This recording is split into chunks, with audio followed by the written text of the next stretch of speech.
If there ever was a boogeyman, Skinwalkers and Wendigos would probably be one of the runner-ups for it. You guys have a strange fascination with this topic, as do I. Luckily, 5 more subscribers sent in their creepiest experiences with Wendigos and Skinwalkers that are allegedly true. If you have a story with Wendigos or Skinwalkers yourself, be sure to send it in to the website or the email that you can find in the description down below. I would love to hear your story. Now, let's get into these allegedly true, creepy as hell Skinwalker and Wendigo encounters.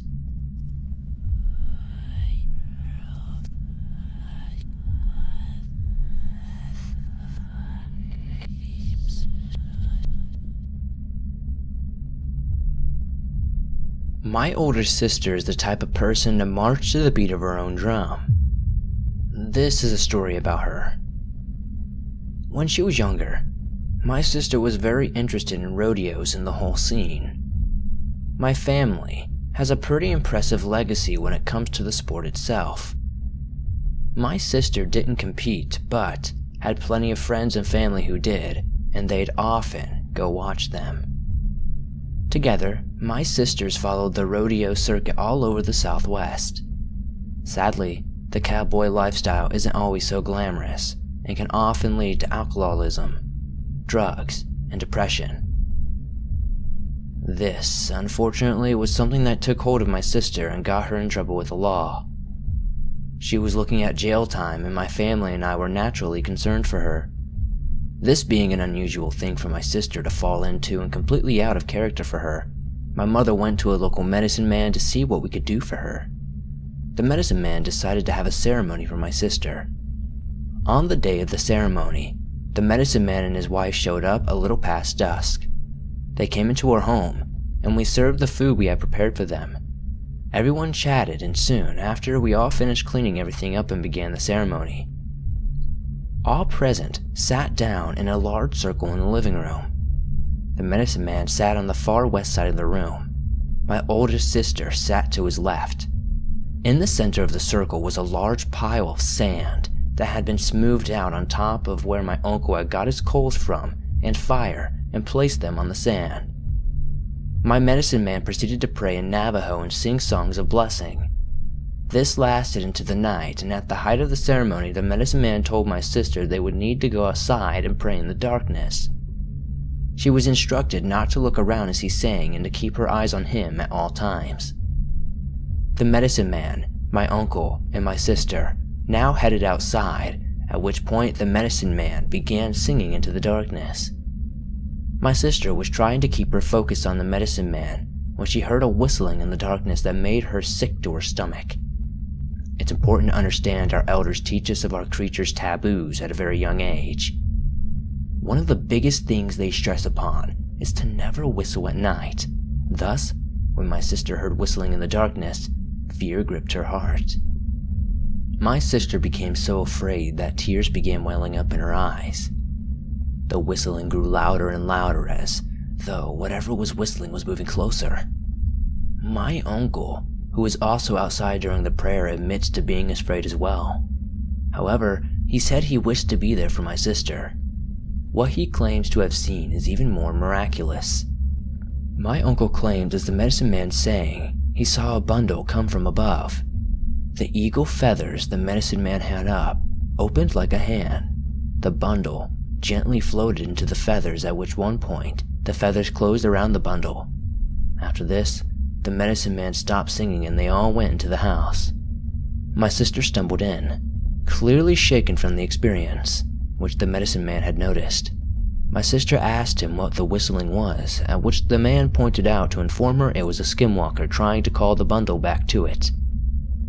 We all gathered round to see what was inside the bundle. The medicine man opened a leather pouch, and inside was a bone about 1 inch wide and 3 inches long. Examining it closer, we noticed the bone was hollowed out and there were other things within it, held in place with twigs and dirt. The medicine man then dissected the bone to find hair and pieces of shirt that belonged to my sister, as well as a very tiny drawing of a woman behind bars. Whatever had been calling out to this bundle had very ill intentions for my sister. Amazingly and thankfully, After the ceremony, all my sister's charges were dismissed. I asked my sister what they did with the bundle, but she wasn't exactly sure. She claims to vividly remember being very afraid when the singing was being held outside. My sister is very stable emotionally and controls those emotions very well, so I can't even fathom how scared she must have been in that moment. Personally, I find it hard to believe these events are coincidental.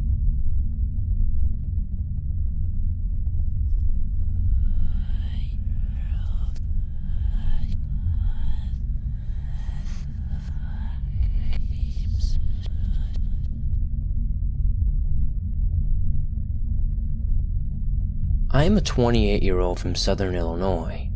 However, my story happened back when I was 12 years old. I'll start off by saying I'm a believer in the paranormal and cryptids, but I'm also not the type to imagine things. The town I live in is so small, it doesn't even register on a map. Anyways, I was across the street from my friend, Aaron's house, and planned to stay over that night playing PlayStation and making fun of Max after dark, as we always did. Aaron was a year older than me, and his backyard had slowly descended into inclines that didn't look very steep unless you were standing at the top of it or at the very edge of his backyard. Aaron had neighbors as well, who were all spread pretty far out on both sides of his home, who all had huge backyards. Beyond his backyard was a huge valley with a house at the top of both sides. To the left of the same valley was a small prairie, about 1 acre in size, and the right was a small wooded area, about 1 acre in size as well, with a small, meandering creek in it that separated Aaron's property from Ryan's and his brother's. This place holds many fond memories of times we would ride our bikes through it, play manhunt, or search for crawdads.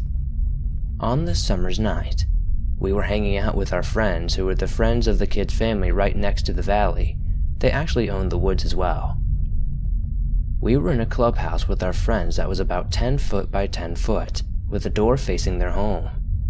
We were chilling when we heard a really loud rustling in the bush.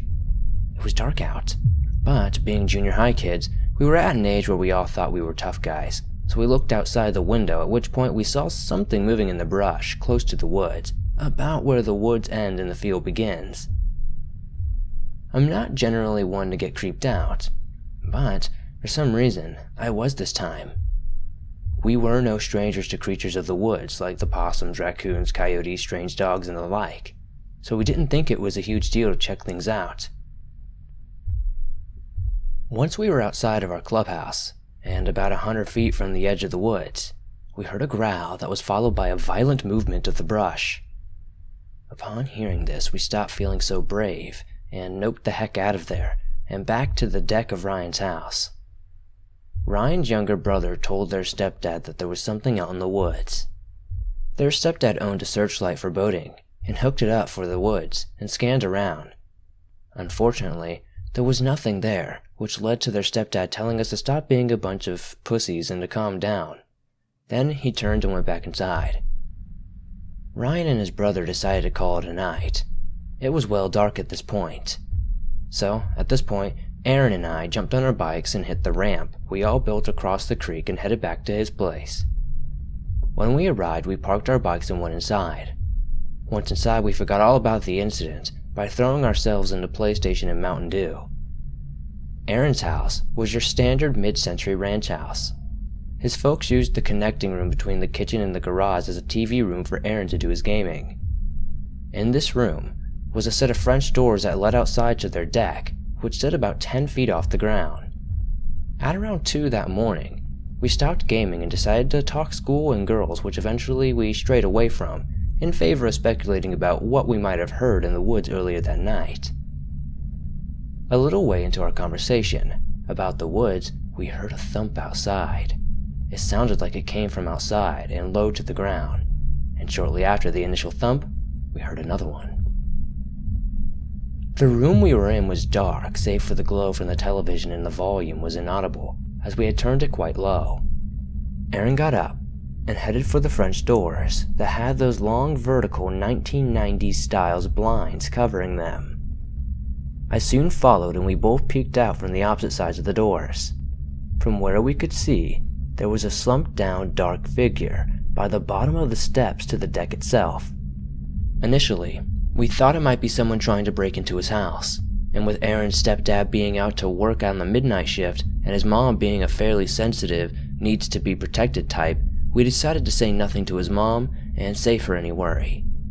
Instead, we decided to sit and keep an eye on things by leaving the front doors and headed to the kitchen window for a better view.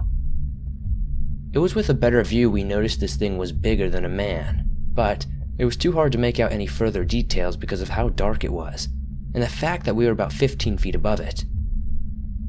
The only other thing we could tell was that it was on all fours and facing the steps to the deck. It was then it began coming up the steps, but soon after paused. Aaron's dog Damien, who looked a bit like Lassie if she had black fur, but with shorter hair, medium-sized, and a white spot on his chest, began growling at the doors of the deck. Aaron's mother was out, thanks to her sleeping pills and wine, but we decided we weren't going to get her just yet, as she hated being bothered. You could tell Damien was angry, but more in a protective manner, and less in an offensive manner. After a few minutes, we mustered up all our courage and flipped the lights on the back deck on. Whatever was out there bolted like a bat out of hell at this point. After this, we crept out on the back of the deck ourselves, with only a flashlight, and scanned the backyard. We never saw anything, but being slightly scared and dumb kids, we decided to yell out to whatever was out there to never come back, because we had guns, a dog, and we'd mess it up if it ever returned. We went back inside, and despite how hard it was to do so, we tried to get some sleep. Aaron eventually crashed while I laid awake, petting Damien. Suddenly, I had the strange feeling of being watched again. The hairs on my arm stood up, and I had the urge to check the front doors again, at this point I peeked outside. There it was, the dark creature on all fours, next to a tree stump at the left of the property of the hill. Taken aback, I decided to go get Aaron, which took a few minutes. When we returned, it was about 4 in the morning and the sun was beginning to light the sky slightly as it was slowly rising. The figure we saw next to the stump now was clearly a man. We couldn't believe what we were seeing, and soon turned towards each other giving a look that said, "What the heck is happening?" Upon looking back out, we saw him walking through the fields before disappearing into the woods. To this day, I'm not 100% certain what this thing was. I used to think it was a werewolf or something like that, but the more I look into it, it could have just been some creepy guy being creepy. Why was he on all fours though? And why was he so large then? I will likely never know, but many people seem to think it was a Skinwalker or a Wendigo.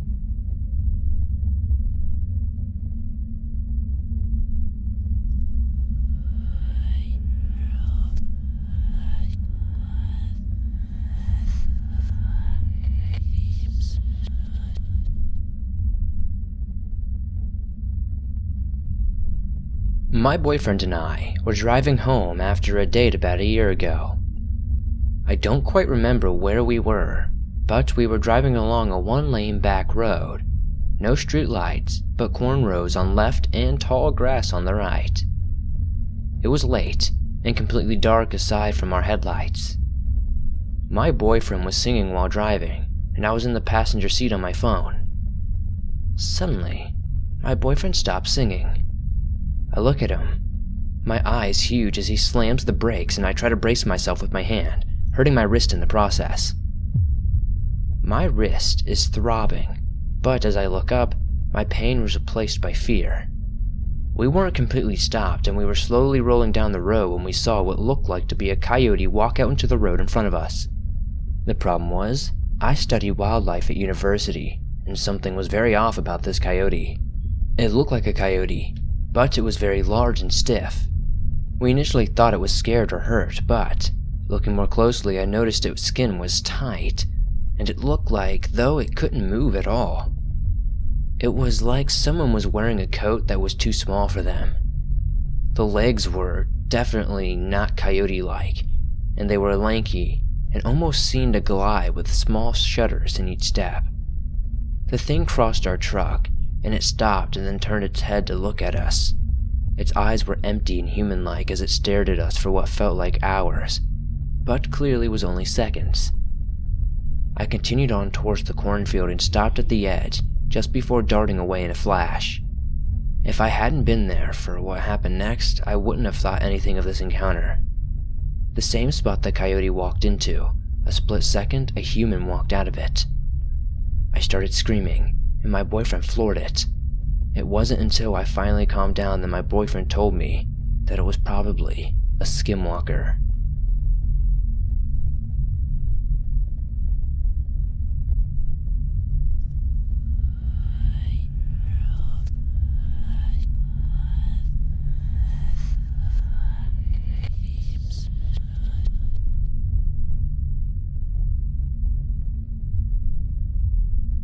When I was in high school, my friend and I saw something that I referred to as a crawler. The following story takes place in Rossville, Illinois, sometime around later summer or early fall, in a cemetery under the full moon, sometime between 2007 to 2010. My friend and I used to walk this loop, leaving her place and going down a block to a side road that led to the park. It was from there we would turn left and cut across the park until we reached the side entrance of the cemetery. The cemetery and park sat on the southwest corner of town. Beyond this were nothing but cornfields and woods. When we wished to leave, we'd take another side road that led to the main street and back to her house. Anyways, we made it to the cemetery that night and were walking the main drive that split the property in half, when suddenly, we both heard a noise that made us stop in our tracks. My friend nervously laughed and asked if I'd heard anything, at which point I informed her I'd seen what made the noise. To our left, I'd seen something run behind the headstones. It sat on all fours, but it was humanoid. This thing had extremely pale skin, no hair, and was extremely thin. I remember how it would reflect in the moonlight because of how pale the skin was. It moved faster than any human I've ever seen and was in a total profile, so I never saw its face or features. The way it ran was a lot like an animal that had gait, where its feet became forward, almost between or past its hands. If you'd like a better visual of what I mean, watch a video of how a big cat or a wild dog runs.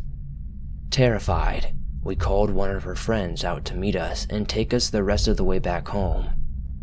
While we listened to the thing move, just outside of our sight, my friend was a typical high school boy and wanted to hang out around the cemetery and goof off upon his arrival.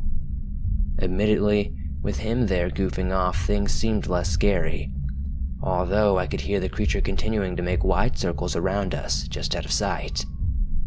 It would occasionally get closer, but then it'd simply dart away again. Eventually, we all left, and afterward I decided to do research into the thing. I spent a long time while researching it, and even reached out to a paranormal group based out of Champaign for advice. The guy I talked to never heard of it, and claimed he wanted to document what we saw. Sadly, however, we met up for an interview, but the group never did an investigation. Fast forward a few years and I'm now living in Aurora, Colorado. This is where I met one of my closest friends in 2012. The both of us being into the paranormal made it easy to become fast friends. I eventually confided to him my story of what happened years ago, and his jaw hit the floor in shock. He'd said he'd seen the same thing and proceeded to tell me his story. He described what he saw but said he'd seen it under a porch while living in Thornton. He said it was crouched and squatting, eating something, but he startled it. He comes from a Navajo Apache background, and when he first saw the thing he thought maybe it could be a Skinwalker or a Wendigo, but upon further reflection decided he had too many doubts about it being either of those creatures.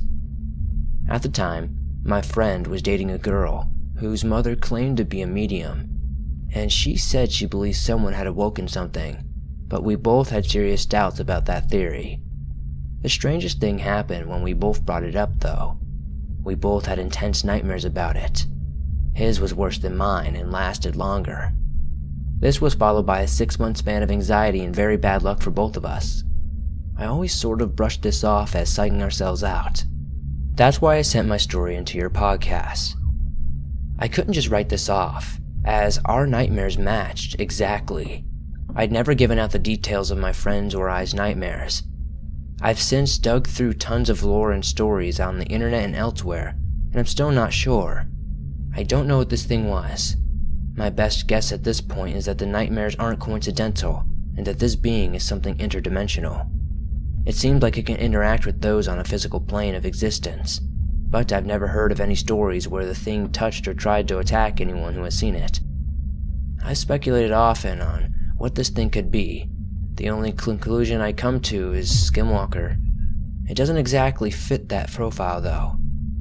I'm only left to believe that it's something that has been around and sightings of it have inspired other cryptid paranormal tales.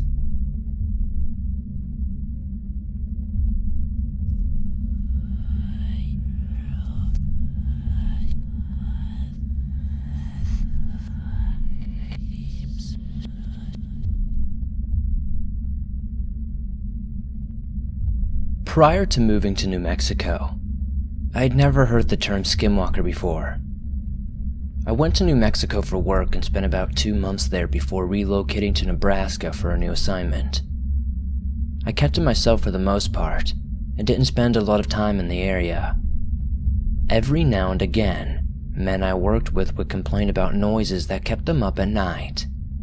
I was someone who could care less about these spooky stories. All I cared about was sleeping at night. But the crew really loved creepy local stories and talked about what they would hear to pass the time. Initially, it was all fun and games, but eventually they started talking about paranormal sightings, and having never experienced such things myself, I became intrigued.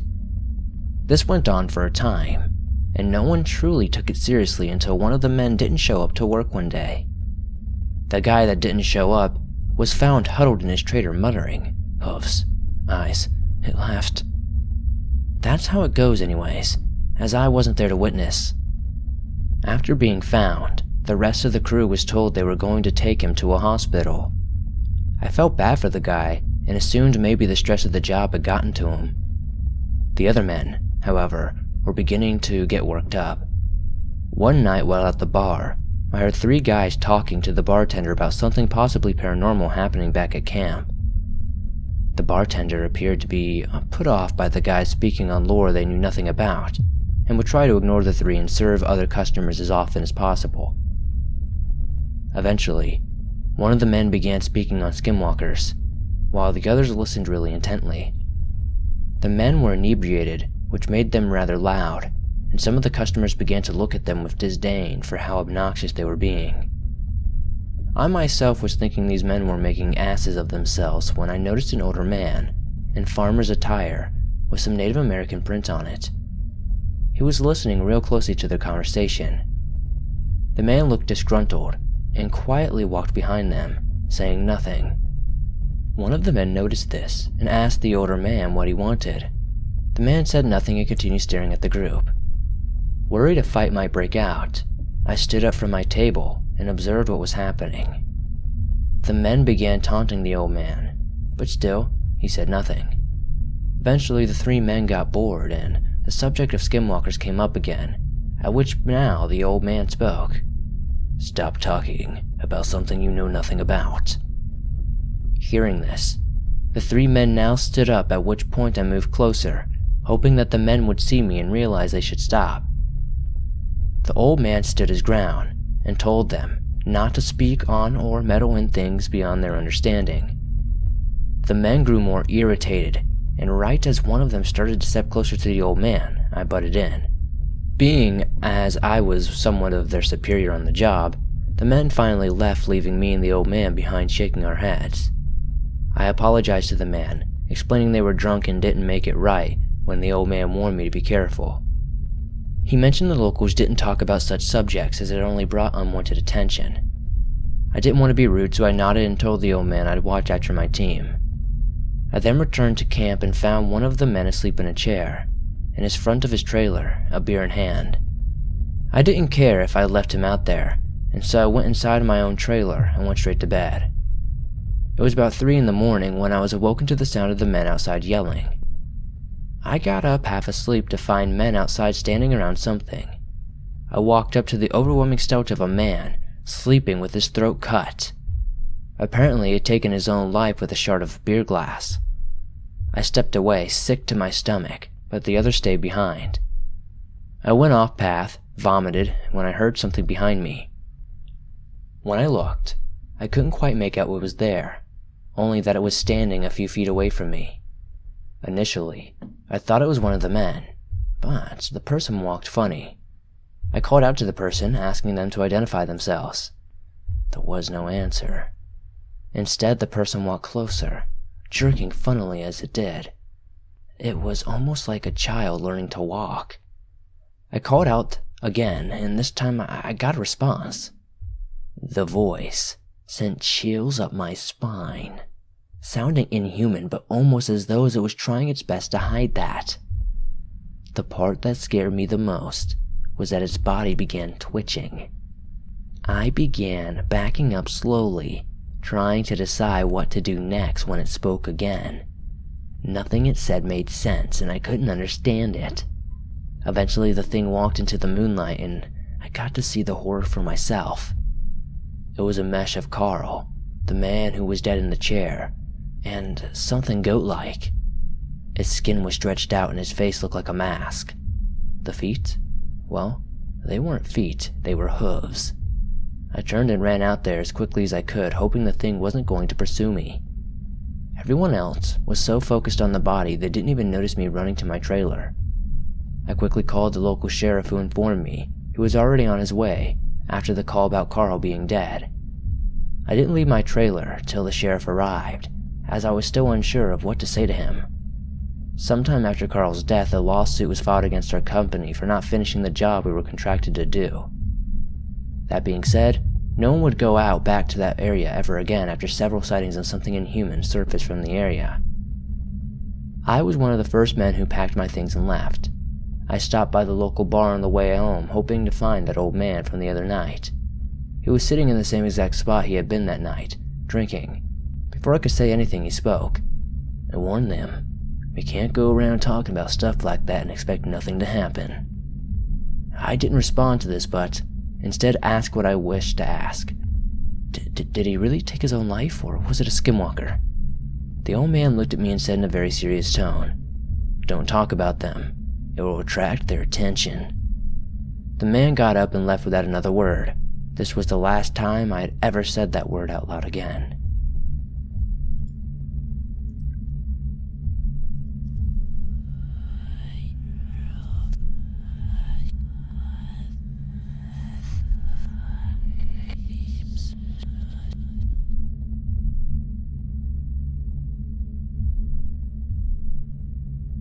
Thanks for watching this video. If you enjoyed these allegedly true scary tales of Wendigos and Skinwalkers, be sure to hit that like button as it helps me out a ton. If you're new to the swamp, why not subscribe, turn on notifications to never miss another video, as I upload videos similar to this one almost every single day on all things natural and supernatural. These Wendigo and Skinwalkers are definitely interesting creatures, definitely very creepy. I've noticed a trend of southwest in these stories. Kinda weird there, huh? Anyways, if you have a story, whether it be with a Skinwalker, a Wendigo, or maybe even something else, be sure to send it in to the website or the email that you can find in the description down below. I would love to share your stories with everyone here in the swamp. I've got a ton of cool videos coming, with cryptids and all other creepy creatures that you guys love. So, be sure to tune in, have those notifications on, and comment down below, letting me know what your biggest fear is. I'll see you guys soon with another creepy video.